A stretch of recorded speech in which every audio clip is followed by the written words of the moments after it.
Second And question. my second question for President Zelensky. Do you ever? Why don't you wear a suit? Why don't you wear a suit? You're at the highest level in this country's office, and you refuse to wear a suit. Just want to see if you own a suit. Yeah, you have problems. A lot of Americans have problems with you not Really? respecting. I don't the have dignity of such. this office. I will wear a costume after this war will finish. Okay. Yes, maybe one. Maybe something maybe like this. something like Yes, yours. sir. Yeah. This man is fighting for his country. A sovereign nation got invaded. His people were dying. I hate this fucking country.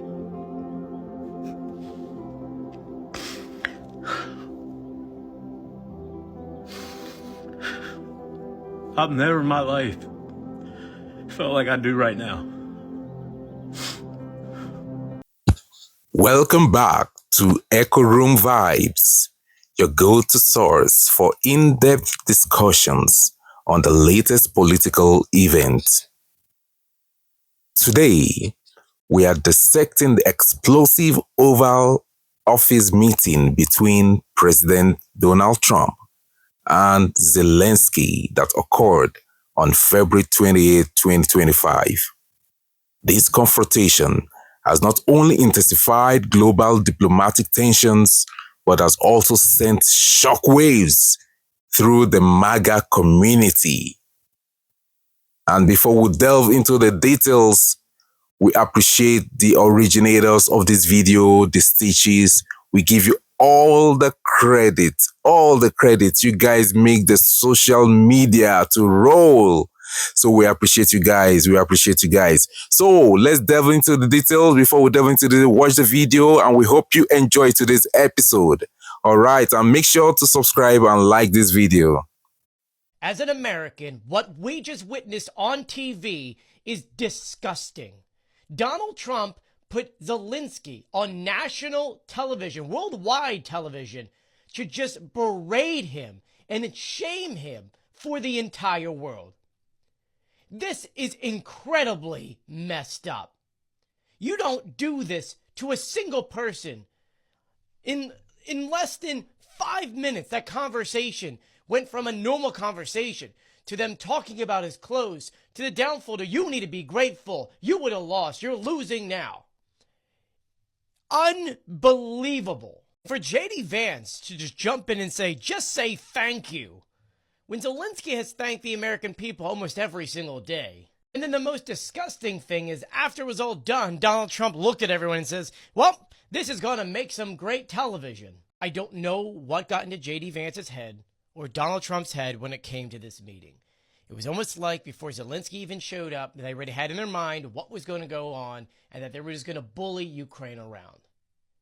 This was embarrassing and disgusting, and I'm shameful to be an American after watching that kind of interaction. Because you know for a fact that Donald Trump's team, his envoy to Russia, did not do this to Putin. And you know for a fact that Trump would not do this to Putin. Let me know what you think about this in the comment section below. Please share my videos and follow me for more. I hope every American is completely baffled and embarrassed by the behavior of J.D. Vance and Trump today towards President Zelensky. I thought it was bad listening to Trump have conversations with other world leaders, but J.D. Vance really took the cake today. He cannot be in conversations with world leaders. He cannot be trusted because everything that he said was extremely inflammatory and it was on purpose. Not only did he show that he doesn't have decorum or respect for a president that is actively fighting for the sovereignty of his nation and his democracy, but he showed that he does not know what's going on. You know, in those group of friends where there's that one leader and then the other one who's just trying to impress that person all the time, making stupid jokes, making fun of people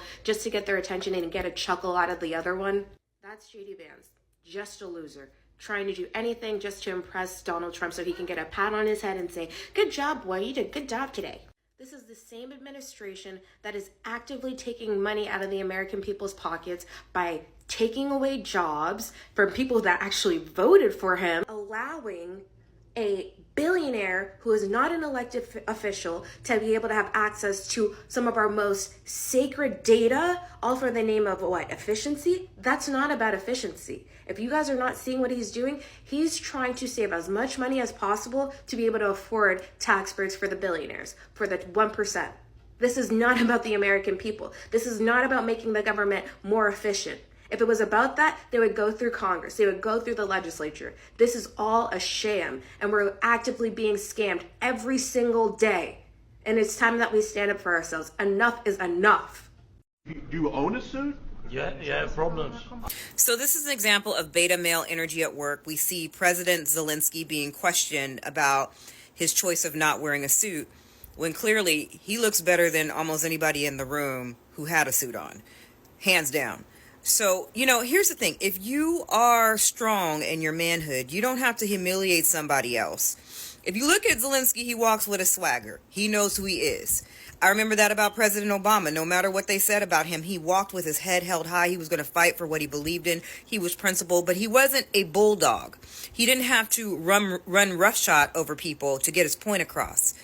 And that's what a real man does. This beta male energy that poses as, oh, I'm the strong man, just shows that you're weak. Because if you truly were strong, you wouldn't have to do all that. Beta male. You're gambling with World War III. You're gambling with World War III. And what you're doing is very disrespectful to the country, this country. That's backed you far more than a lot of people said they should have. Have you said thank you once this entire meeting? No, in this entire meeting, have you said thank you? You went to Pennsylvania.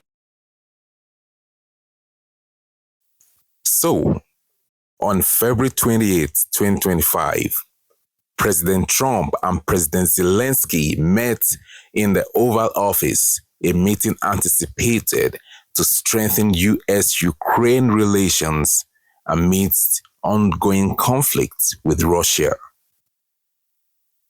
However, the discussion quickly escalated into a heated exchange, marking a significant departure from diplomatic norms. Vice President J.D. Vance's remarks questioning Ukraine's gratitude for U.S. support acted as a catalyst for the ensuing confrontation.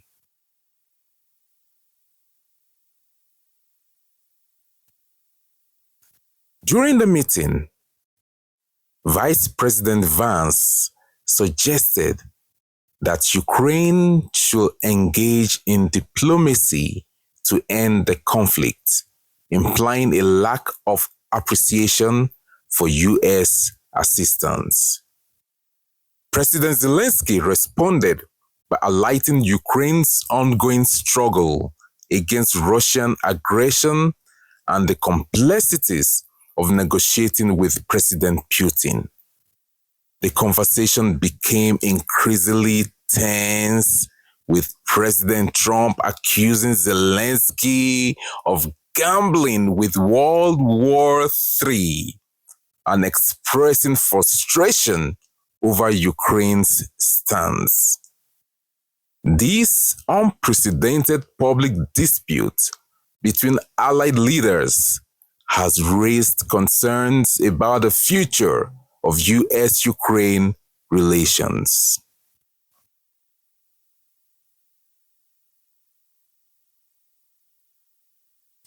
And guys, do you think the internet will just keep quiet like that? Man, the internet is on fire over this issue. You see the MAGA community's reaction is all over the internet right now.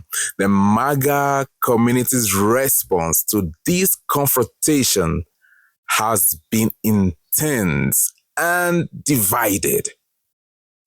You see, some supporters view President Trump's tough stance as a necessary assertion of America's interests, aligning with the America First ideology.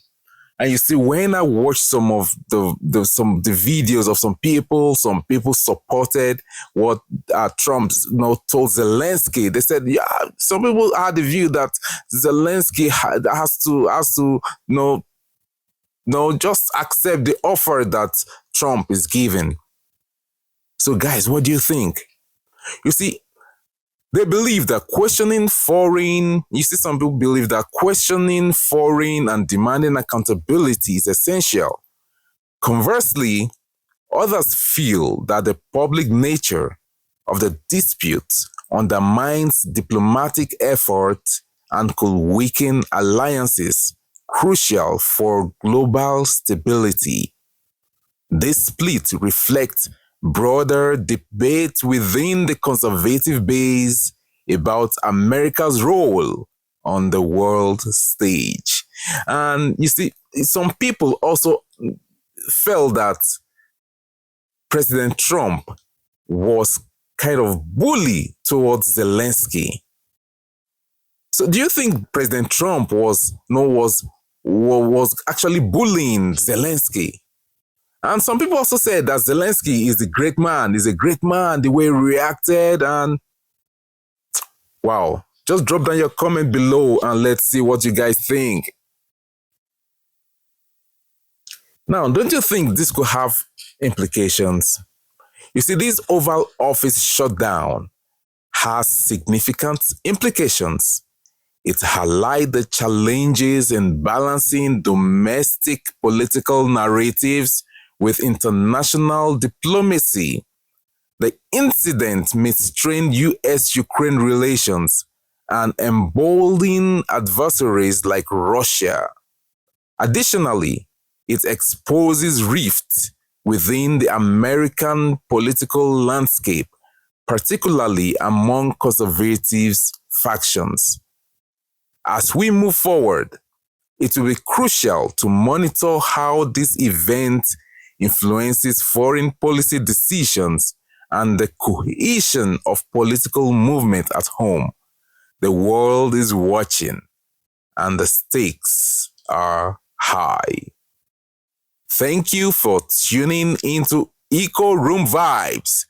Don't forget to subscribe and share your thoughts on this pressing issue.